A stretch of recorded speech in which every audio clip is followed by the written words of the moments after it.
wondering where I could get the perfect blend of education and entertainment. Do you have any suggestion? Of course I do. You're at the right place. Here on High Impact 102.1 FM, we give you premium edutainment. We promise you'll never get bored with us. In this Nigeria? Yes, and here's the good news. You can actually...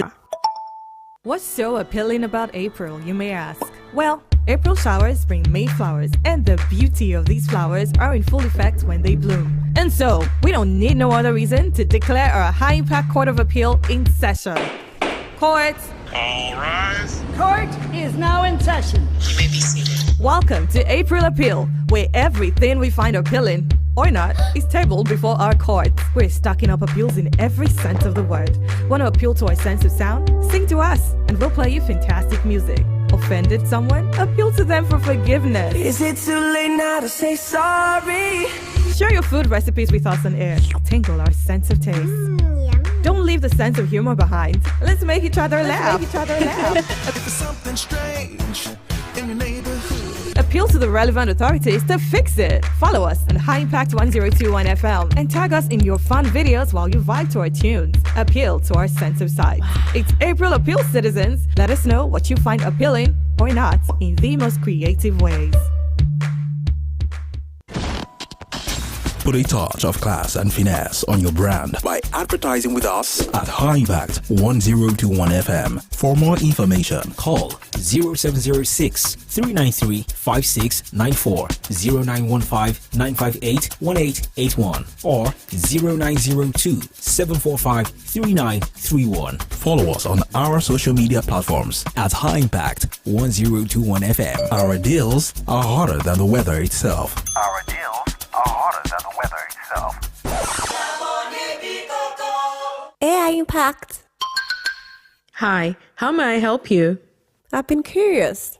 Who exactly is the youngest swimmer in the world? Oh, I'll tell you. Alzin Tarek, age 10, is the youngest and fastest swimmer in World Championships history. Tarek has been swimming competitively since the age of 4. Oh, wow. Yes, I'm glad I wowed you. Hey, High Impact. Hi, how may I help you? Who is the fastest man in the world? That's very simple. It's Usain Bolt. He is the fastest runner on the planet, setting the world record for the shortest 100 meters sprint time of 9.58 seconds. Wow, thank you. You're welcome. Hey, High Impact.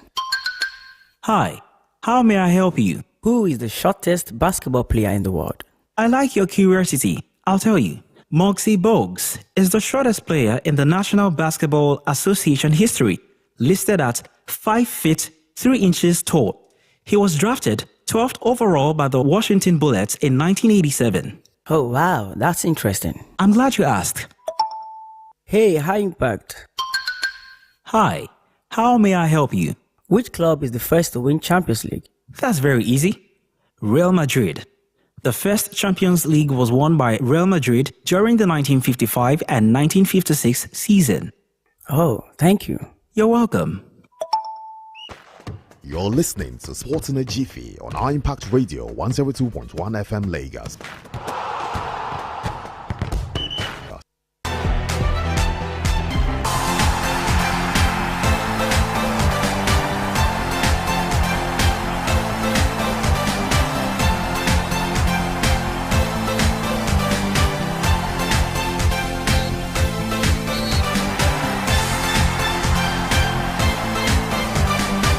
Tuesday edition of the show Sports in a Jiffy on your most exciting breakfast show, morning power show here on Empire Radio 102.1 FM. One place where I get to serve you the very best of stories currently making the rounds in the ever exciting, ever dynamic, and sometimes controversial world of sports. It's into the major stories this morning, 72 in beat and in pieces. Ayodeji Ajiboye is my name. An absolute honor to be your host on the show. To the switch of the back of the net right now, we get the show on the road, and of course we start with talks coming through from the home front. because Nigerians so representative at the Basketball African League this season 5 edition. Rivers Upas definitely already won their first game at this season 5 edition, which is currently on the way. And Rivers Upas head coach Ogo Odradu has refused to be carried away by the momentum in the Basketball African League.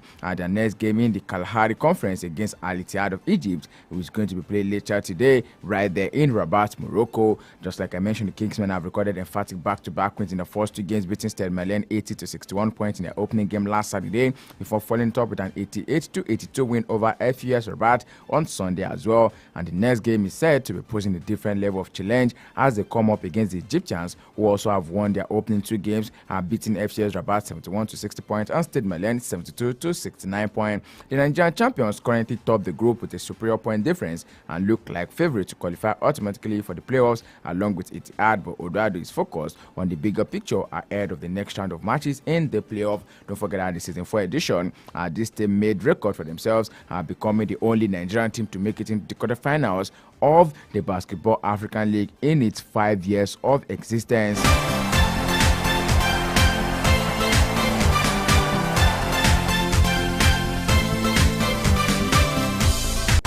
And still talking about sports on the show this morning, Annabelle, the daughter of former Nigerian sprinter Olusoji Fashuba, has achieved another feat in the United Kingdom, breaking the city of Plymouth's 48-year 100-meter record on her first outdoor outing in 2025 at their spring warm-up meeting in Brixfield, Devonport, Plymouth. On Sunday, Fashuba clocked a stunning time of 11.91 seconds to smash the record which stood since 1976, which also put her in the UK's overall female top 10 in the early rankings for this year and puts her 14th on the under-15 girls all-time list, above the likes of current Great Britain star Dana Asher-Smith and also Amy Hunt. The previous record was set by Jill Davis in 1976, and the 13-year-old broke her own under-15 City of Plymouth record in the process as well.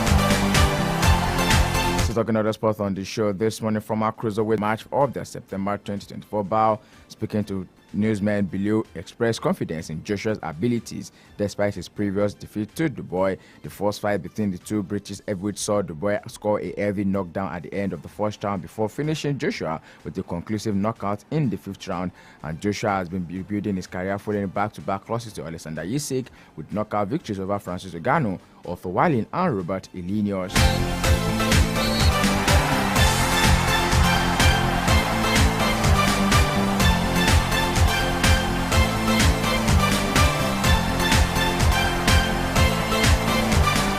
And away from the home front right now, still taking stocks coming through from other sports in the world of tennis this morning. Dani Medvedev battled cramp as it took just under 3 hours to beat Karen Khachanov in a grilling first-round match at the Monte Carlo Masters. Russia's Medvedev prevailed 7-5, 4-6, 6-4 against compatriot Khachanov in a match that saw 17 breaks of serve. 19 Medvedev hobbled to the net at the end of the shake hands with Khachanov and waved to the crowd, then immediately asked for the physiotherapist for treatment to his legs. They were combined 36 break points during the 2 hours and 51 minutes match, with Medvedev saving 8 of them and Khachanov, who saved 11. Former US Open champion Medvedev has dropped out of the top 10 after a difficult start to the season, and he has not won a title since Rome Masters in 2023, which was also on clay, and hasn't reached a final since Indian Wells last year.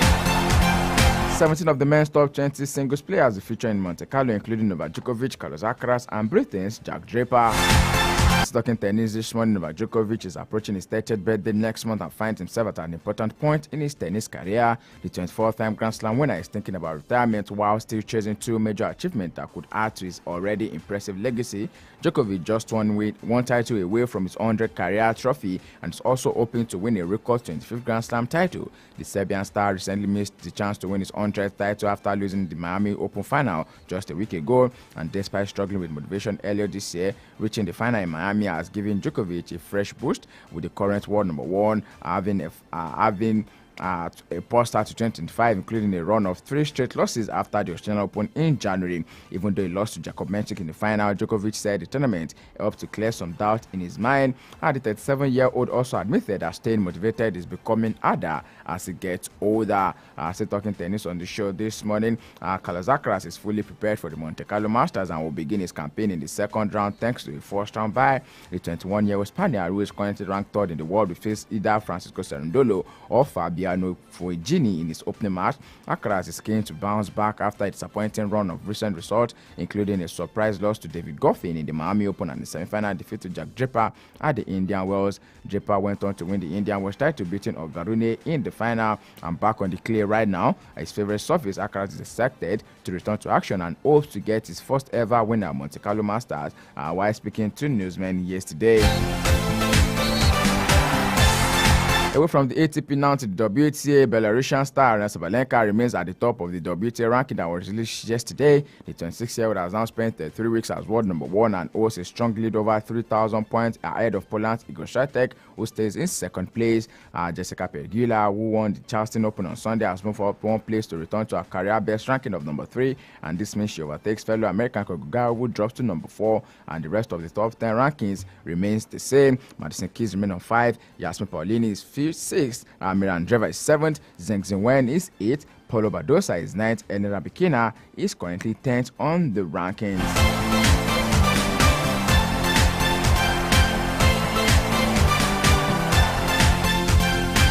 And away from that into basketball talks on the show this morning, Sacramento Kings boosted their NBA postseason hopes with a 127-117 points win at the Detroit Pistons. Jack Levine scored for 3 points and DeMar DeRozan 37 for the Kings, who came from 18 points down to secure a third successive victory. They remain 9th in the Western Conference, 1 win ahead of Dallas Mavericks, and teams finishing from 7th to 10th qualify for the play-in tournament, which is going to be running from later this month between 15th to 18th of April. And the only side who can deny the Kings are the 11th place Phoenix Suns, who have 3 fewer wins with 4 regular season games remaining. The Miami Heat are also assured of a place in the playing place in the East, 117-105 points at home against the already eliminated Philadelphia 76ers, who suffered the 12th successive defeat of the season.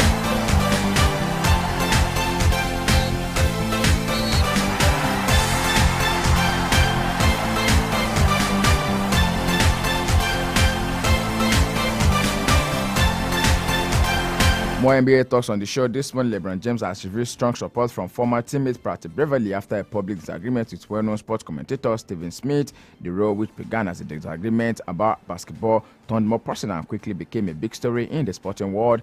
Patrick Beverly, who played alongside LeBron James at the Los Angeles Lakers during the 2022 and 2023 NBA season, stood firmly by the basketball star. Speaking, Beverly defended LeBron and criticized how the media had handled this situation.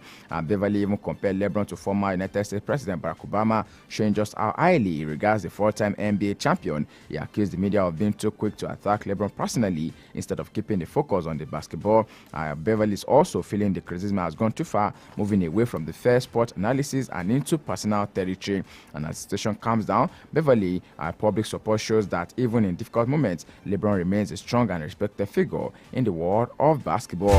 Donovan Mitchell will sit out the Cleveland Cavaliers game against the Chicago Bulls later tonight after the All-Star guard sprained his left ankle during the second half of Sunday's game against Sacramento.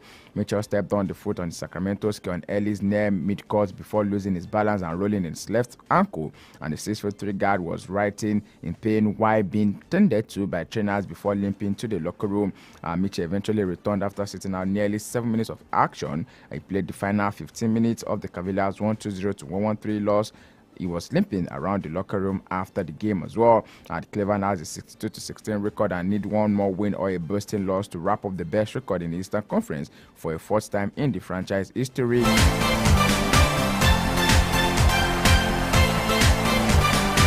And away from basketball talks right now, straight into the world of football this morning. Of course, very disappointing and worrying for Leicester City. Consiers they made and also created a wrong history for themselves last night.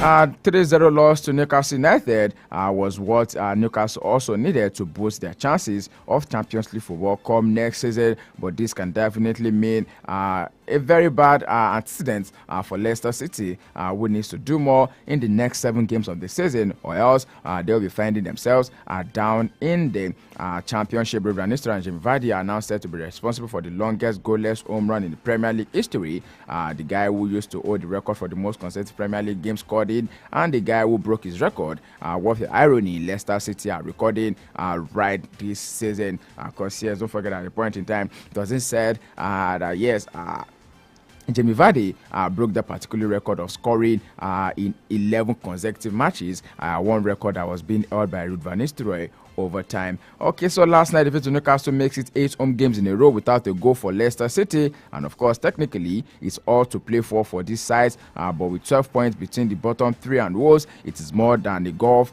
in the gap. So yes, we're looking forward to see how the many matches of the English Premier League is going to pan out. And also for Leicester City, once again, they're closing on relegation like I mentioned, and they become the first side in the top 4 tiers of English football to lose 8 home league matches in a row without scoring a goal.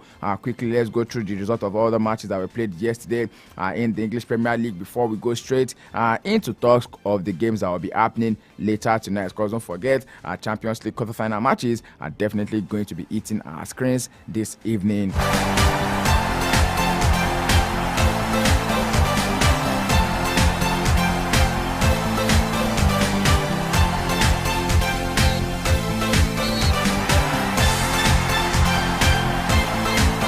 All right, away from that, let's go straight into Champions League talks on the show this morning. And yes, coming through from Real Madrid manager Carlo Ancelotti, who has now decided that Kylian Mbappe will now make the team's penalties instead of Vinicius Jr. According to a report, the change comes after Vinicius missed the penalty in Real Madrid's 2-1 loss to Valencia in La Liga last weekend, and the Brazilian forward had a chance to give this team an early lead, but his weak shot was easily saved by Valencia goalkeeper Giorgio Mamardashvili. It was Vinicius' second missed penalty of the season, and also failed to score from the spot against Atletico Madrid in the Champions League. And the report is also saying that if Mbappe misses any penalty, the next player to take the spot kick is going to be Jude Bellingham. And now going into the other matches that will be played later today, Arsenal will be hosting Real Madrid at about 9 p.m. Nigerian time. Bayern Munich will be hosting Inter Milan at about 9 p.m. Nigerian time as well. The first of the 2 quarterfinal matches to be played later today. Other matches we played in the world of football, especially in the women's qualification of the Champions League. Women's football are knocking on our doors already, just as we are also preparing for WAFCON later this year.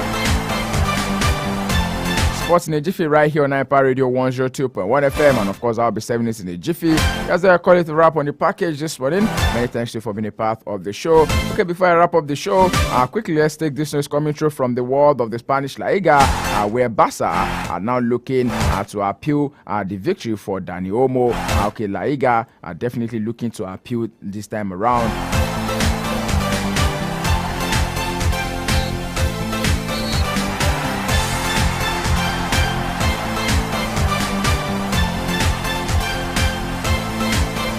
Liga said to have appealed the ruling by Spain Sports Authority that allowed Barcelona to retain playmaker Dani Olmo and forward Pau Victor on the squad. The Sport Authority ruled in favor of Barcelona last week after the league and the Spanish Federation denied the club's request to register the players because they missed the end of year deadline to comply with the financial rules, and the club were able to add them to the Sport Authority intervened with a provisional ruling. There's no timetable for when Monday's appeal will be taken into consideration though, but the league last weekend questioned the €100 million deal, which led to the CSA granting Olmo and Victor temporary restrictions in January, and said they would report the unnamed auditor Barca used to verify the sale of the VIP seat at Spotify Camp Nou, which is being redeveloped, and the deal was not recorded in the accounts Barca submitted to La Liga 2 weeks ago for the 2024-2025 season, which were approved by the different auditors. Okay, Barca once again are finding themselves in the mud as we speak right now. Still taking talks coming through from the world of football this morning, a little bit of transfer talks, just as we have them in the back pages of the major dailies. It's been said that Manchester United are looking to rival Chelsea for Delap. Also been said